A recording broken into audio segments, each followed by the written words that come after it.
So in Donald Trump's first week in office, he's been very aggressive towards foreign countries, at least towards a lot of them.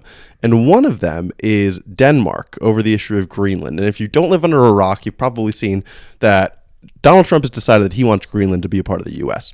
Full stop. It's so embarrassing, dude. Yeah, it is. It is ridiculous. For context, Denmark kind of has proprietorship of Greenland, but Greenland also wants to be independent, so that's a little bit messy there. But what isn't messy is that there's absolutely zero reason or claim that the U.S. would have over Greenland as a territory. It does not make any sense. No, there is no right for the United States to just go in and quote-unquote buy Greenland. It's not for sale. Denmark shouldn't even really be able to sell it because of the autonomous rights of the people who live in Greenland. Mm-hmm. Greenland wants their independence from Denmark, let alone be bought by the USA. Exactly. There's a whole native indigenous population to Greenland that has no desire of being a part of the United States. It is blatant imperialism, power grabbing, land grabbing. It's insanity.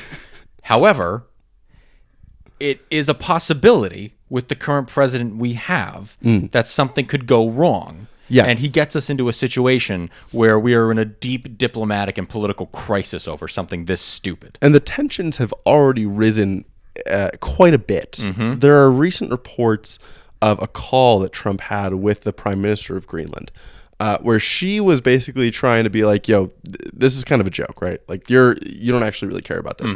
And he was extremely angry, apparently, and he was like, I absolutely mean this. No, we need to have Greenland. And if we're not going to have Greenland, we are going to have serious problems. And before the election, when he was in a press conference, Trump did not rule out using, quote, economic or military force. Yes, he did not rule out military force to take over Greenland.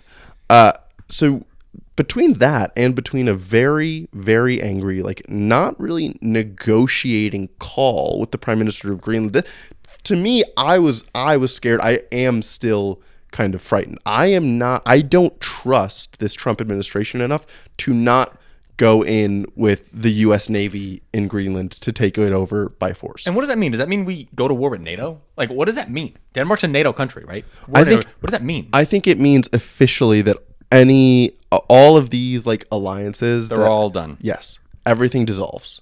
The deglobalization, it has kind of become concrete. And we say, I just want to pause there because there's a lot of people that will watch our show and hear the word deglobalization, be like, yeah, we hate globalization. Yeah, guys, there are some types of globalization that are bad. It is bad when capital is able to move across country to country, and you're able to deindustrialize Michigan to industrialize Shanghai at the expense of the auto workers of Flint, Michigan. That's a negative aspect of globalization. One of the non-negative aspects of globalization is world peace, which has been at its highest point ever since the creation of NATO and the international order that it has built up. Yep. Okay? So when you hear deglobalization, it's not always a good thing. It's not that myopic and it's not that absolute of a topic. No. If the bonds of NATO dissolve, yes, that means you have all of these countries. I mean, there's the U.S., which would be a huge problem for the world if the U.S. will just go around to random territories and be like, no, I want it, and I'm gonna bomb you if you don't give it to me. But then to dissolve the alliance bonds between like European countries, like between Britain and France and Spain and Germany, it's like we have seen this movie before. We have seen over and over for century after century. There is an amazing speech Joe Biden gave in response to the genocide that was going on in Yugoslavia in the 90s. And he basically said, he's like, Europeans have been barbarians and they've been killing each other for 100 generations. And we are the ones that civilized them. And it's like, damn right we were. Yeah. Damn right we were. You guys were killing each other for as long as you guys have been populating that continent. Yes. And only once the United States said, cut that shit out, did they actually cut it out. And it's not, I don't want to appear black and white about this. Yeah, we got very patriotic there. Yeah, exactly. Sorry we have a lot of European watchers, so we apologize for that. We love you a lot. Of course. Well, because we have wielded our dominance over globalization negatively, but in general, we have been like relatively really good hegemons. Yes. And that has led to peace on the European continent until the Ukraine war, which just broke out 3 years ago now. Yes, but Trump is threatening to destroy all of that. And he's threatening military force, he's threatening economic force, he's threatening sanctions, and now we get a glimpse into what this might actually look like with a recent dispute between Colombia and the United States. Yep. So America deported around 80 Colombian people, okay? 80 Colombian migrants from the United States using military aircraft and military equipment. In response to this, in the middle of the year, the Colombian government said, turn your planes around. We're not going to be accepting these people because you did not treat them with humanitarian concern, because you treated them like criminals. Apparently they were in handcuffs. Yeah. And they're like, this is not acceptable. Yeah. Now, not everyone on that plane was a criminal inside of the United States. That's also important to recognize. Not all of them were criminals, reportedly. So now, once this happened, Trump says we're going to put a 25% tariff on all your goods coming in from Colombia. We're going to impose travel restrictions on your people. We're going to revoke visas from people who are currently in the country, who have relation to the government, and then personal sanctions on the people who helped make this decision to turn the airplanes around. Yeah.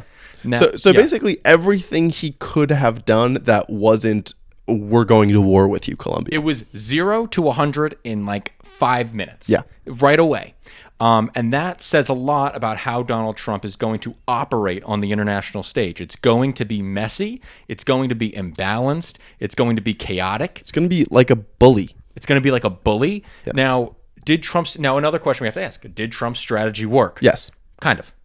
I don't think they're accepting military deportations. No, they accepted at least that flight. But they sent the flight, but Gustavo Petro, the president of Colombia, sent his own personal presidential aircraft to help bring these people into back to Colombia, I think. Really? Yes. I don't think it was a black and white victory that the Trump administration was saying. Okay. Because I think the Colombian government won certain humanitarian concerns from the Trump administration's deportation So plan. do you think a big part of this then is just the PR win that Trump is going for to show that he'll be able to get whatever he wants and that he'll do strong arm things to get them? I think that is a part of it. Okay. I definitely think that's a part of it. I also think that the Colombian country was placed in a impossible position because I think it's like it's a third of their exports go to the United States, maybe more than that. Okay. So like it's their entire economy Damn. that relies on the United States exporting stuff to the U.S.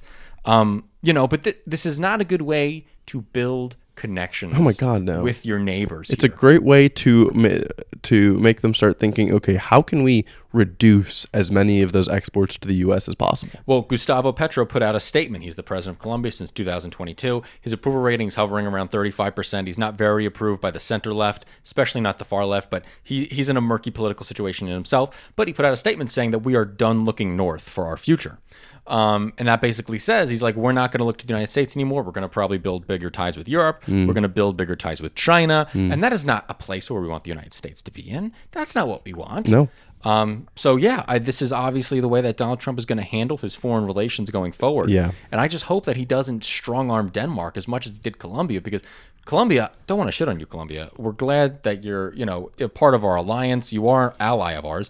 However, you're not as important as a NATO member. No. And so I hope that he does not treat Denmark the same way he treated Colombia, even though he should not have treated Colombia that way at all. Yeah. The one place I want to give a little bit of leeway to Trump here is everything he threatened never ended up getting put on. Yeah. So his threats have been ridiculous. The threats to take over Greenland by military force, absolutely ridiculous. But so far, we have to give him a little bit of credit for not going through with any of the ridiculous threats, because this is the hypothesis of a good Trump presidency. Yes. It is that the threats will, even though they'll bother everyone, they will end up being things that are good for America. Now, we can obviously debate, and we would probably argue on the other side of whether it was good to deport these 88 Colombian people back to Colombia. That I would say was a bad idea. Yeah, I'd have to see their criminal record. I don't know. Yeah, but besides that, he didn't actively, mechanically shift the Colombia-U.S. relationship. Yes. And that's not even to mention what he's talking about with Panama. Senator Marco Rubio, who's now a Secretary of State, flatly said, we are taking the Panama Canal back. Yeah. So I expect that to happen. I mean, that's something I actually expect that's something I expect way more than Greenland, to be perfectly honest with you. But this is evidence. This is all evidence in the bucket of how a Trump administration is going to deal with international affairs, and it's going to be we're in for a chaotic world.